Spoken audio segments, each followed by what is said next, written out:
up now today. Last point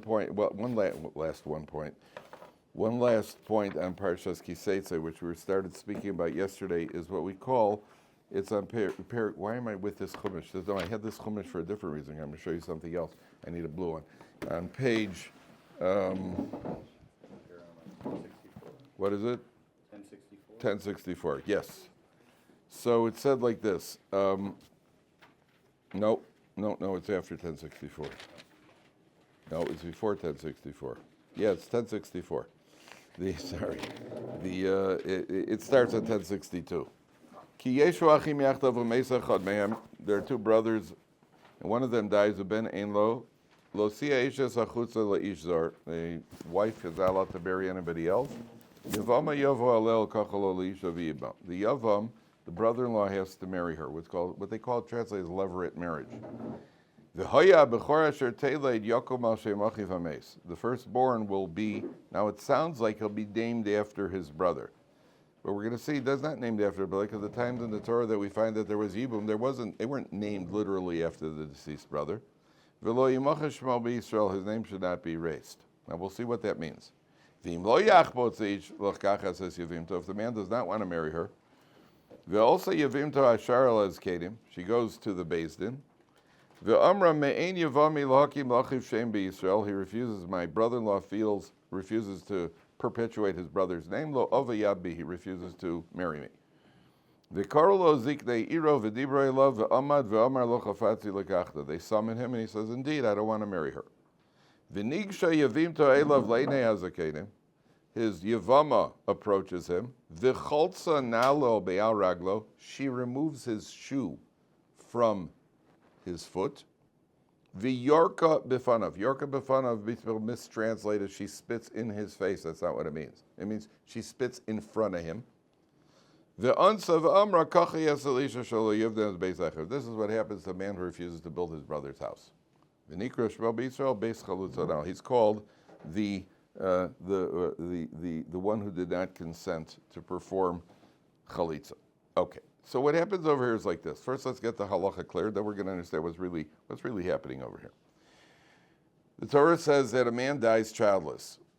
His wife is now bonded to his brother, which means she's not married to him, but she can't marry anybody else until and unless she is released. One of two things has to happen. Either he marries her, and when he marries her, the benefit of marrying her is that he gets all of his deceased brother's property. Normally, if a man dies childless, the property goes to the father. If he had children, the property would go to the children.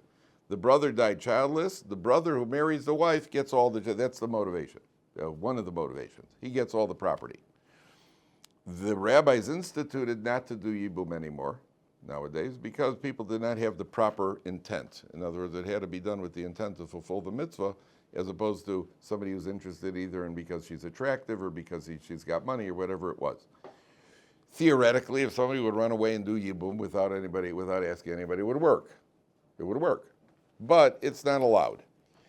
What's done instead? Instead, she has to gain her release. What a get is to a married woman, chalita is to a yavama. And she can't marry somebody else until she has one or the other, which is why you had certain situations, some of them inconvenient, some of them tragic. You had situations where a woman was living in America and her husband died, and his brother was in Russia in the Soviet Union, and he couldn't get out. And you can't do this by proxy. It has to be, you can't use a shliach. It has to be done in person.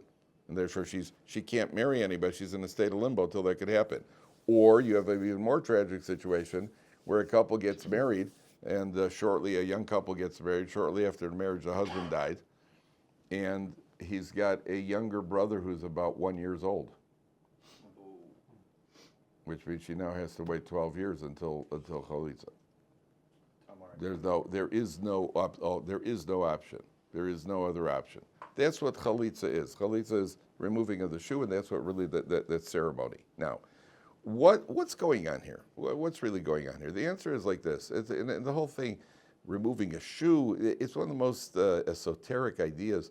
Removing a shoe, spitting on the ground. What's happening over here? The answer is like this. And this begins already with Yehuda and Tamar. Because the Ramban points out over there that Yehuda goes and he marries his daughter-in-law.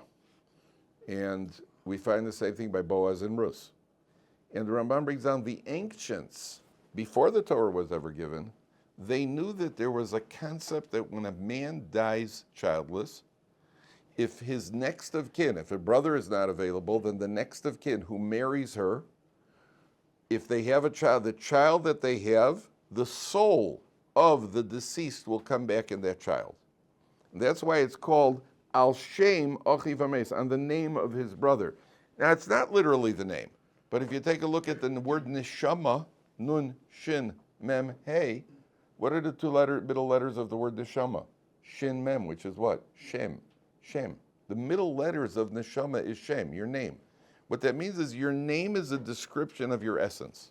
And we believe that we have a tradition, when parents name their child at a bris, the parents at that moment have some sort of divine inspiration to give them that name.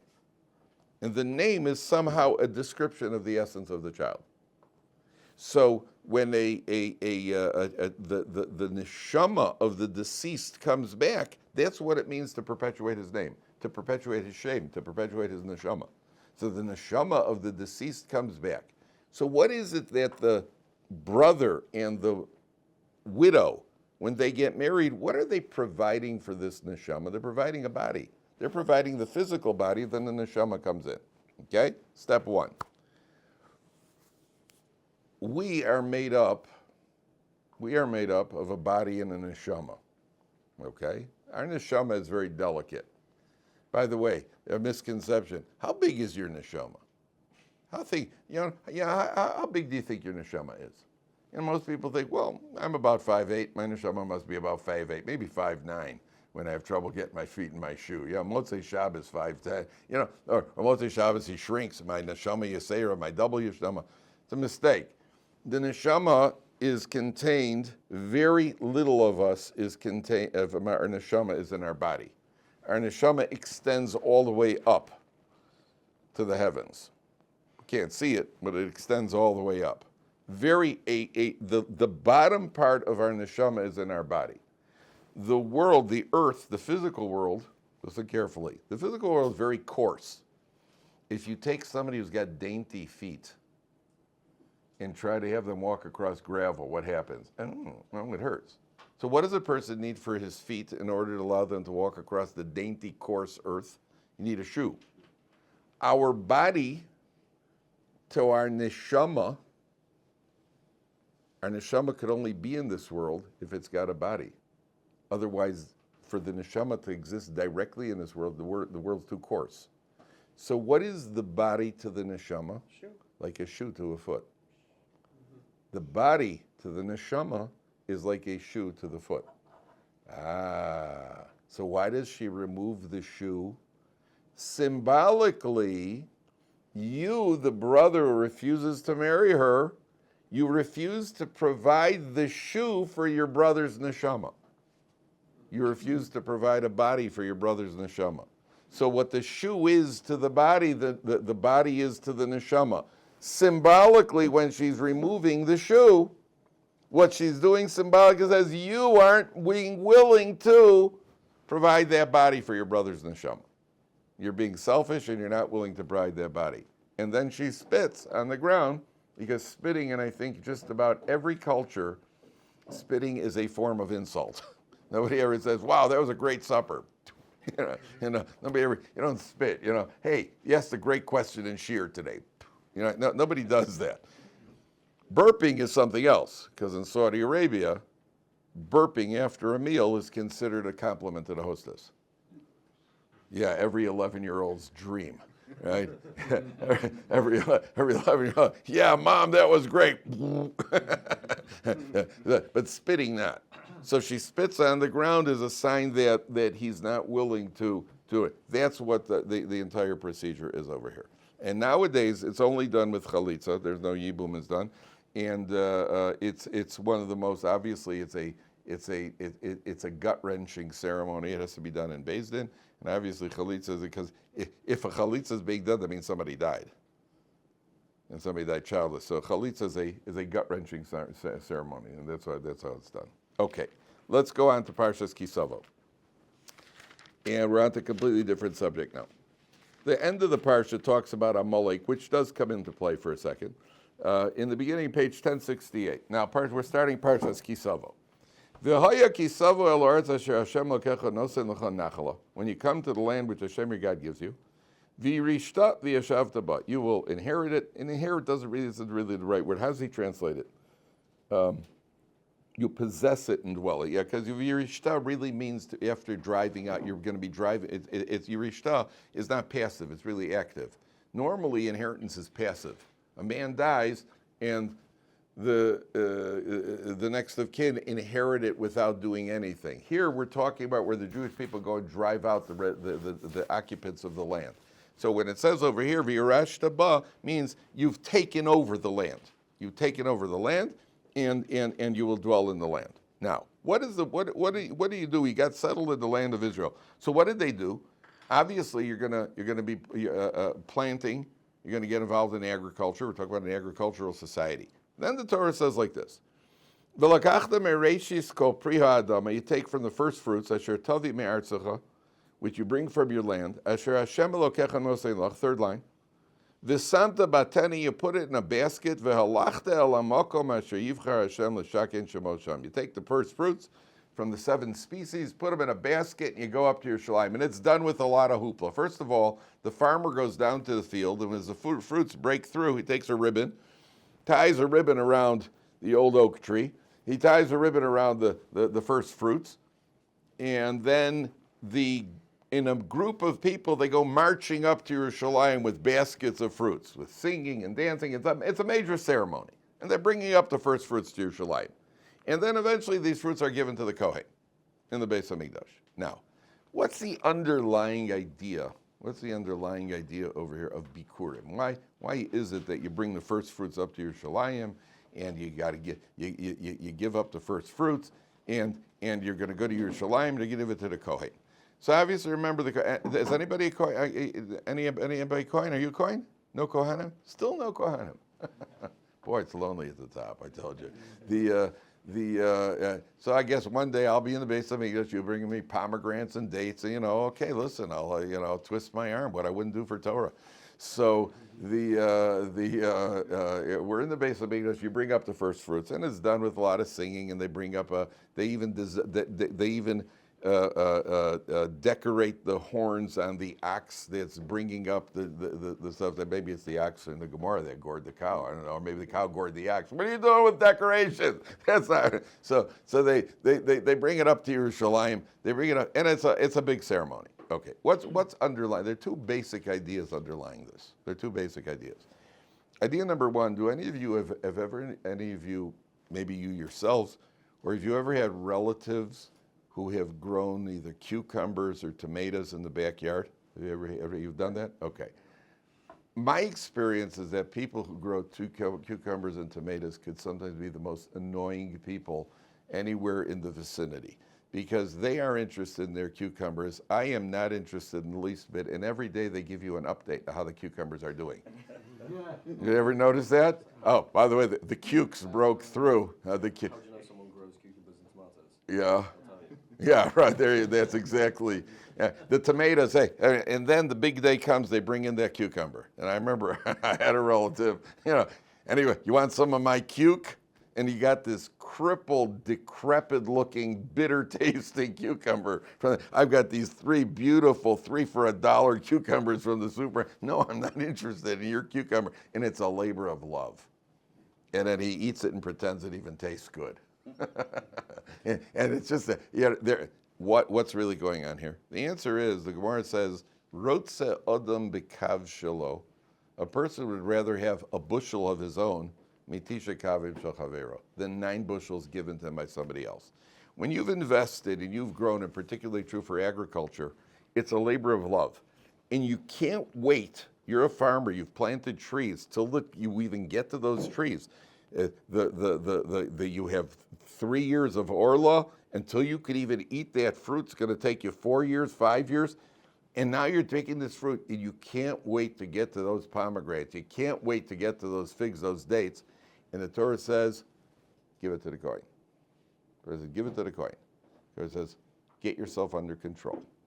that the thing you want most is the thing that you now have to part with.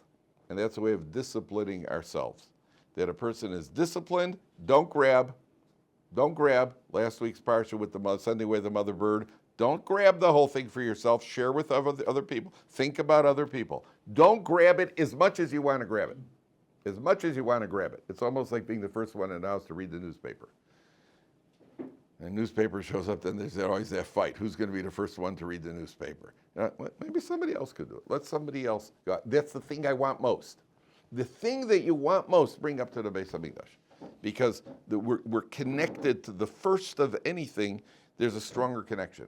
There's a desire. And therefore a person says, you know what, take this, bring it up to the Beis HaMikdash. That's the first rule here. The second idea here is,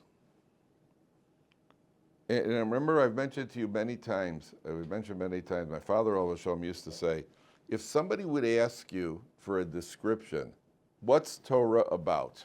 A one-line description, two-word description. What is the underlying theme of Torah in our life? Self-control. Self-control. It is Hashem and relationship with God. That's all true. But the theme that you see that runs through the Torah, and it's a world that we live in, which is out of control. The world's out of control, completely out of control in every way, whether it's in physical behavior, whether it's in mental behavior, the world's out of control. If you can't ask a doctor what the baby is, and the doctor could get sued by telling you what the gender is, that's a world that's out of control. True. It's true. The doctor is not allowed to tell you when baby's born, hi, was it a boy or girl? I'm afraid I can't tell you. I could be sued if I tell you. Because the baby hasn't decided what he is yet. You guys don't know, but I'm a turtle. Okay? I'm a turtle. You can't, I feel that I'm a turtle. Therefore, I'm a turtle. Uh-huh. You're a turtle with a problem, man. That's what you are. So the world is out of control. The world's absolutely out of control. The Torah says, control what you eat, control what you look at, control what you think, control your ego, control your anger, control your selfishness, control your work. Yeah, everything, everywhere you touch it is self-control. Doesn't say anywhere deprivation. We are not deprived in Torah. You guys just survived another Shabbos, didn't you? You were at a Shabbos, you had Friday night, you had a big meal, and then Shabbos day you did it again, you had no problem with it. It didn't look like there was any deprivation there. How was the cholent? Yeah. How was the whiskey with the cholent? Yeah. We weren't deprived, but control, a little self-control. We control it, it doesn't control us. Anything that we're addicted to means we're being controlled. If you're addicted to coffee, we are being controlled by coffee. I'm addicted. I am addicted to coffee. If you're a gambler, you're being controlled by gambling. Whatever your habits are. Right? Everybody with their own vices. But at the end of the day, it's controlling us. We're not controlling it. The Torah is about self-control. Take those first fruits that you really are passionate about and now devote those to Hashem. By means of his agent. Who's Hashem's agent in this world? The Kohen. That's the first idea. The second idea, I'll tell you a story. This is documented the story is actually documented, and I actually saw a video where the person involved in the story confirmed that the story is true. There was a guy was in a car, a frum guy was driving his car, and somewhere on the highway a limousine broke down. And the frum guy got out of his car, and he helped the limousine driver fix the back tire or something. He helped fix the back tire. So the limousine driver took his name, somehow took his name and his phone number, and the next day, a delivery arrives at his door. Guy comes in with a bouquet of flowers and an envelope, and he opens up the envelope and says, "Thank you for helping. My driver told me you helped him on the highway yesterday. I have taken the liberty of paying off your mortgage. Sincerely, Donald Trump." This was before he was the president. So rule number one is, the first lesson of the story is that if you're going to help somebody fix a tire, make it a limousine. That's number one. If you're going to do chesed, try to find a broken down limousine. That's always a 14-year-old Chevy, not so much. A limousine, good. Number one. Number two, then I saw a clip with Donald Trump when he was much younger. They asked him, is the story true? And he said, yeah, the story's true. I'm just telling it's true that he said the story's true. That much I could vouch for. At the end of the day, a stretch limousine, yeah. At the end of the day, why did he do it? Because there's something called Hakara Satov. Some of you may have heard there was a performer named Jimmy Durante. Jimmy Durante was a stand-up comic, and he was a celebrity when I was growing up. And Jimmy Durante, every time he did a show, he would end his show by saying, "Thank you very much. Good night, Mrs. Calabash, wherever you are." That's what he would. Every show, he would end the show by saying. That was so weird. Whoever did that, I am telling you right now, you've got the count of 3 to get that air conditioning back on. He said, something went out. It went out. I don't know. No, it could be the power's gone. Try it. Just try it. Okay.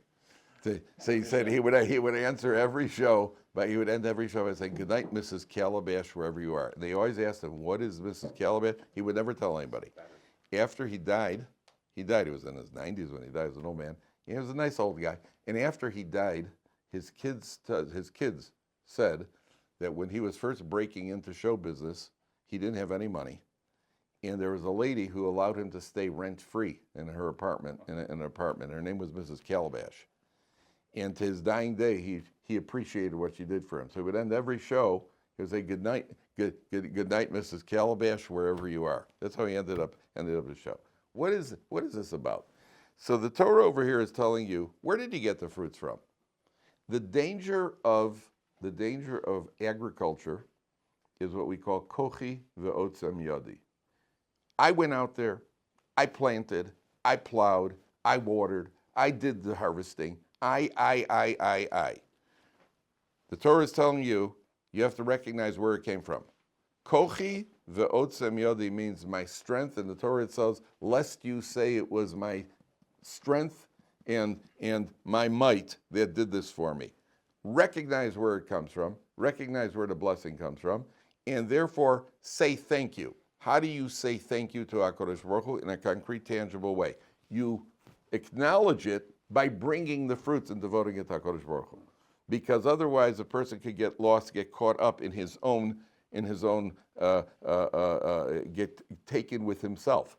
Realize where it comes from. How do you realize it? So when it comes to people, you say thank you. You acknowledge people, you say thank you. And by the way, it's always good to thank people with something tangible. Somebody once asked Mark Twain, how can I ever thank you? And Mark Twain said, well, since the Phoenicians invented currency, that's always been the most efficient manner of gratitude. So it's always a good thing to thank. That's why if you're ever a guest at somebody's house for Shabbos, when you're a guest for somebody's house, bring something. Doesn't have to be big, doesn't have to be elaborate. Bring something. It could be a bottle of wine. It could be not flowers. Flowers don't bring. Flowers is something a husband gives a wife, and nobody enjoys flowers. Maybe she does. Yeah, bring something, a box of chocolate. Bring some wine. Bring something that shows that you appreciate that they've gone out for that they're doing something for you. It's a concrete expression. It's a concrete way of showing, and that's why it doesn't have to be a big thing. You're not trying to provide them with something they need. You're simply making a statement. Dovid, could you check it again somehow? You're making your actions are making a statement of gratitude, and that's why gratitude in the Torah is called Hakaras Hatov. Hakaras Hatov means literally recognizing the good. I recognize the good that somebody has done for me. Hakaras Hatov. It's not going on, Shlomo. Dovid, and you know how we work this in Israel? You get up there and just hit it as hard as you can. That's if it doesn't go, it goes with it goes by force. Is it on? Yeah. Oh, nice. No, there you go. Now I have Hakaras Hatov. Thank you very much. So the Hakaras Hatov literally means recognizing the good. To be an ingrate is one of the worst traits a human could possess. You've done something for me and I don't acknowledge it. I don't acknowledge it to you, and I don't even realize it to myself. What does the Gemara say? Gemara says a well that you've drunk water out of, you should not throw a stone in it. Bira de shasis mine, a well you drank water out of, don't throw a stone into that well. What's the problem? Well's an inanimate object. What's the difference? Take a drink and toss in a stone. What's the difference? What's the difference? Why can't you toss a stone into the well? What's the problem? It's an inanimate object. What's the answer? How you treat others. Huh? How you treat other people. It'll have an effect on you. It's going to have an effect on you. That means you're doing something to yourself. Do you know that the idea of slaughtering, ritual slaughter, shecha, any of you interested in being shochetz, by the way? Anybody interested in being a shochet? Good. Yeah, you could do it. Yeah, okay. I wouldn't have any. Yeah, I mean, you grew up, you were around them for a while, right? Around the animal. Yeah, no, I couldn't do it. I could even watch it. I'd pass out if I saw a cow shechted. For sure, I'd pass out.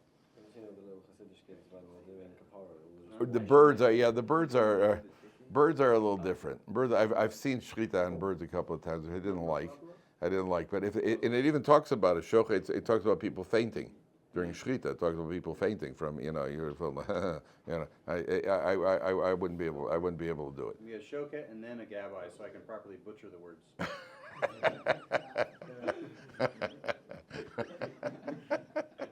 Hey, if you're a gabbai, it's not the words you're concerned with. If you're a gabbai, I've been a gabbai, it's the people. I better not become a shochet. So when you shecht, this ritual slaughter, they've done tests on it to show how humane it is. Oh, wow. The knife is sharp, and according to studies, the animal is dead before he even has a chance to feel pain. It's like, have you ever had a paper cut? Ever had a paper cut? Something you don't even realize it till later in the day. All of a sudden, wow, my hand and fingers itching. Like, oh wow, when did that happen? So you got the paper. Sometimes you feel it right away. Sometimes you don't. The knife is so sharp, it's going through the trachea and the esophagus. By the time it cuts through, the animal's dead before even they have a chance to feel it. Now, why do we do it that way? Why do we do it that way? Because of compassion for the animals. If we were really compassionate for animals, we'd be vegetarians. Because 9 out of 10 cows surveyed have recommended staying alive and grazing to painless death. Right? So if you ask the cow would definitely say, maybe not today, right? I'm not so into it. That's if you ask the cow. Why do we use it it's not because of the animal. If we cared about the animal, we wouldn't eat the animal. It's because of what it could do to us. If you take a blunt object and you bludgeon the animal, you smash it over the head, what does it do to you as a person? What does it do to you? The knife in the shechita is a reminder to the shochet, because you're involved in a profession that could easily turn the person into a coarse person. It's a reminder to him so that it doesn't have that negative effect on him. And therefore, exactly what Daniel says, throwing a stone in a well, but it's only a well, yeah, but what am I going to do when I'm dealing with you personally? If I could throw a stone in a well, so I won't say thank you when you give me a ride. I won't appreciate the fact I was your guest for Shabbos. It has an effect on us, and all of Yiddishkeit is like that. So a person has to practice, that's what the Torah is telling you by bikurim. Bikurim is the concept of hakaras hatov. There was a case in England, there was a zaidi in one of the houses, and a rat got into the house. So the grandchildren took brooms and they were going to kill the rat. They trapped the rat in the back room, and they were going to kill the rat. And the zaidi said, "Leave the rat alone." So he says, "Zaidi, he's a rat. He's unhealthy and he's dangerous. Leave the rat alone." I said, "Why?" So the zaidi said that he was in the concentration camp. He was in one of the concentration camps. He said it was freezing cold. They didn't have blankets. And the only way they could stay warm is that they would lie against each other. The body heat, they kept each other warm with their bodies. He said he was the guy on the end of the row. And every night, he had one guy on his right, but his left flank was open. And every night the rats the rats apparently were cold, they would go up and rub against him. So he said he has a debt of gratitude to the rats. Leave the rat alone. Now, if you stop and think about it from a logical point of view, it doesn't make any sense, because that rat was not evolved. He wasn't one of the group of rats back 40 years earlier when he was in a concentration camp. but the rat represents what he has to work on himself. I have a debt of gratitude to the concept called rats. I have a debt of gratitude. And therefore, that's what the Torah is telling you over here. First thing is, realize where it came from. It comes from HaKadosh Baruch Hu. How do you demonstrate that you're grateful to HaKadosh Baruch Hu for allowing listen, produce could just as easily not grow. There are plenty of farmers whose produce doesn't make it. They could have whatever the various diseases there are on the trees or on the what's it called, blast? There's something called blast, locust. Isn't that the farmer's nightmare is locust because they swept it in there? How long does it take for the locust to shave the field? Right? What they come in the millions, maybe billions, and the next thing you know, right? And they look like they went to a barber in Measharim, but they don't leave any payas. They just come in there, and the next thing you know, it's an FSFS, a 00. That's what they call it. FSF is right in Measharim. You just came in and sweep them down. So there's a lot of reason. There's a lot of reason to express your gratitude. That's what the Torah is talking about. Okay, take a look. By the way, Rabbi Victor Miller. You've heard of Rabbi Victor Miller? You've read some of his books? Okay, so his grandson once walked into the house, and he saw that Rabbi Miller, who was capable of anything, he sees that Rabbi Miller has his head immersed in the kitchen sink full of water. You remember this? He has his head immersed in the kitchen. His grandson's watching him for a couple of minutes. And finally, he comes out, he starts breathing. He says, Zadie, what was that all about? With Rev Miller, could be anything. So Rev Miller said he was standing outside talking to somebody, and the guy was complaining about the smoggy air in New York, which it is probably smoggy air in New York, unless the air got mugged. But there was smoggy air in New York, and he was complaining about it. And Rev Miller said, I started thinking, the air is smoggy. And then I realized, I'm an ingrate. I'm really an ingrate. HaKadosh Baruch Hu, where would we be without air? Stop for a second where you can't breathe. There's no air. So I decided to put myself in a situation where I can't breathe. Then when you pull your head out of the kitchen sink, then you say, hey, thank you, Rabbi Shem, for the air, smoggy or otherwise. And therefore, that was the practice. There's one other thing I wanted to tell you. There was a yeshiva. Now think about this carefully. There was a yeshiva, and one of the bikurim in the yeshiva got sick.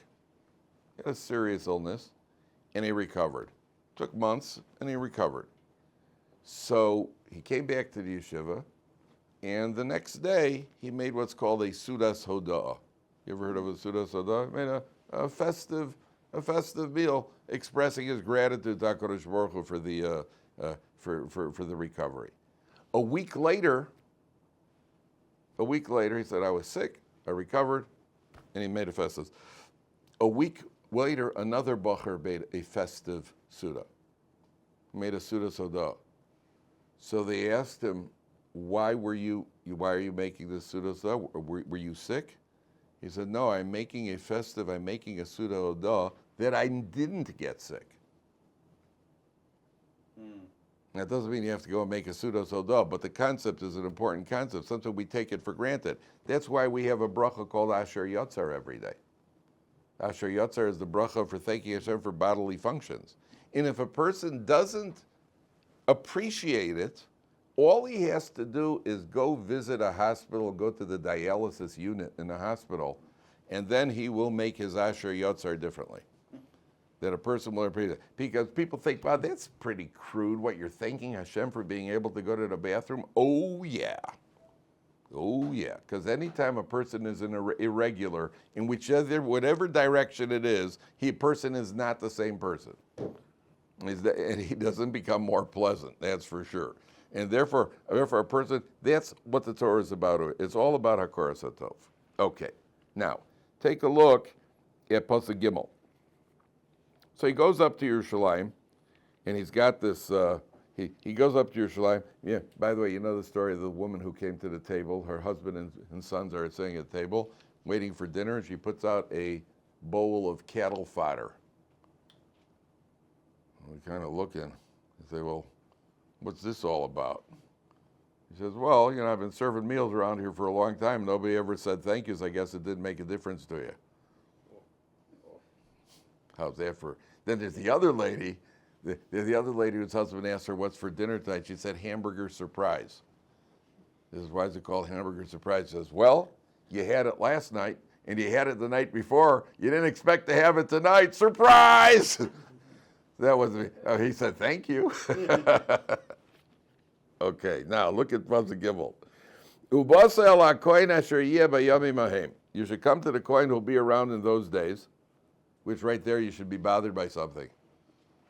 Be difficult to go to a kohen who was around 40 years earlier. What do you mean? Go to the kohen. You go to the kohen who is around in your time.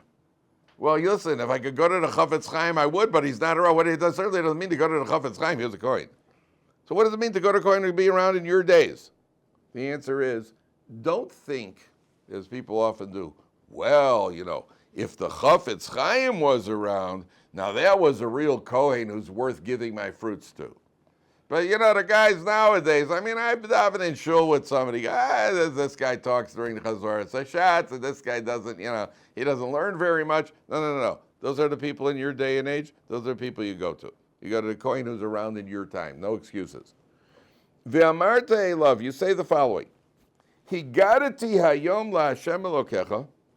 I have declared today to Hashem your God. Kibasi ela oretz asher nishba Hashem that I have come to the land. I have declared. You say to the kohen, I have declared that I have come to the land which Hashem has given us. And then the kohen takes the basket and so on and so forth. Now the commentators ask the following question. You go to the kohen, you say to the kohen, by the way, I have declared.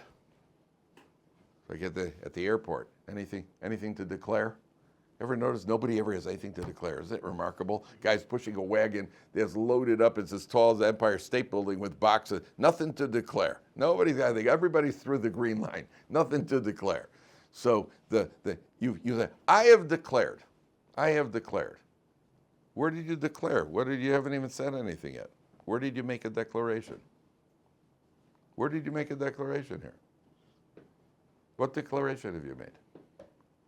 So, do you ever hear, what is a woman's favorite 3 words to hear? What is a wife's favorite 3 words to hear? And if you say, I love you, I'll absolutely, You are right. Those are the second favorite 3 words. I was wrong. I was wrong are the first 3 words. Here's the credit. Yeah, my wife has never heard that. Right? She's in second place. She's never heard I was wrong. Yeah, you were right. Yeah, you were right. Yeah, those are her. I was wrong are her favorite 3 words. Okay. How do you express gratitude to your wife? If you say to your wife, "Wow, thanks. That was the Shabbos meals were great." That's one way of expressing. That's nice. You should certainly say that. You could express gratitude without moving your lips. You know how? Roll up your sleeves and go up to the kitchen sink and start doing the crusty chont pots and wash all the dishes from Shabbos. Okay, we're into science fiction here. But go up to the sink and start washing unasked and unnagged to go and do it. That's an expression of Hakara Soto. That's an expression of gratitude. Gratitude is in your actions. Everything is in our actions. Talk is cheap. Says the Torah, I've made a declaration. How did you make the declaration? You made the declaration by taking your fruits. Gentlemen, they weren't going by train and they weren't going by car. They were on horse and wagon and walking all the way up from the Galilee to Yerushalayim. It was a trip. So you've made a declaration. Your actions have made the declaration that I appreciate that Hashem has given us this land. That's what Higadati means. Higadati is I have made a statement. I'm making a statement. I remember when the Cubs went to Milwaukee and they swept the Brewers a few years back. It was in their championship season. And the Brewers were the next day, but the Cubs went to Milwaukee and they swept them 4 games straight. And one of my told me, said, boy, the Cubs really made a statement. They made a statement. They didn't make any statements. Nobody said anything, or at least not that we could hear, right? Their actions are the statement. The actions are the statement. That's what the Torah said. I've declared to Hashem your God. By tomorrow, that thing better be fixed. I am making a statement now. Right now, I'm making a statement. That thing's got to get fixed. We can't do this. That is, now, one last point. The kohen should take the basket. The Kohen takes the basket and he places it in front of Hashem, puts it on the ground. Now, one interesting question. A poor man brought a basket made out of wicker. The rich man could have brought a silver basket. He could have made a golden bowl. He could have built. The poor man brings a wicker basket. Why is it the halacha is that when the poor man gives the basket, the Kohen takes the entire thing? And whereas the rich man, you give him back his basket. So why the poor? By the way, the Gemara says this is one of the sources for the statement, poverty follows the poor. That the poor man, he brought in a basket, and he doesn't even get his basket back. So why doesn't he get, and the rich man gets his basket back, his bowl back. Good, so what's the first reason? He feels like his basket's important, everything's important. Right, number one. Remember, a poor man comes in with a basket, you want to make him feel that it's important, that it's not insignificant. Wow, thank you. It's like taking a gift from your child. When your child gives you a gift, what could your kid, especially a homemade gift? Right, like my brother, the one we don't talk about, who when he was 9 years old wrote a home newspaper to give to my father for Father's Day. He wrote a newspaper, which was okay, but for Mother's Day, he gave my mother chewing tobacco. I told you he's the one we don't talk about.